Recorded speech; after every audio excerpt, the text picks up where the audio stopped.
ఎదగలేదని దిగులు చెందబోకు, ఆ లోపమేడుందో మనసు దీపాన్ని పెట్టి నువ్వు వెతుకు.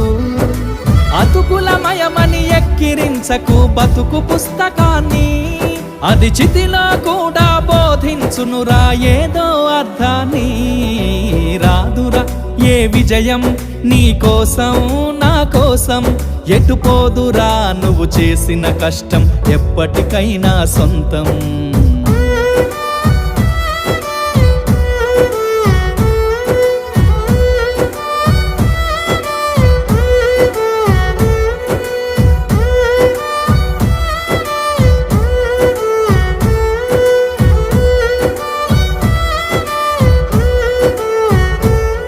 పడిపోయిన చోటి పైకెదగడ మెట్లను పదును పెట్టు మొదలు, 10 మందిలోన నీ ప్రతిభను చూపగ పట్టుదల